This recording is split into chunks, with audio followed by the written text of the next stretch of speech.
দেখতে পাচ্ছেন ভুট্টার মাথায় যে চুলগুলো কত সুন্দর।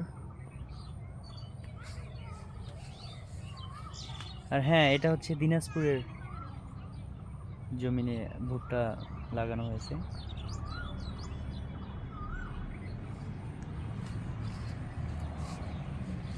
দেখতে পাচ্ছেন একটা গাছে দুটো ভুট্টা।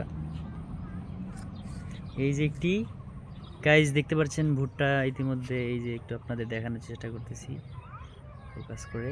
দেখেন ভুট্টা দেখা যাচ্ছে, কত সুন্দর ভুট্টা বের হয়েছে।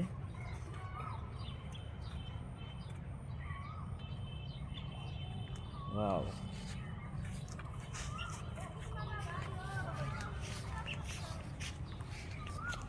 দেখতে পাচ্ছেন একটি গাছে দুইটা ভুট্টা।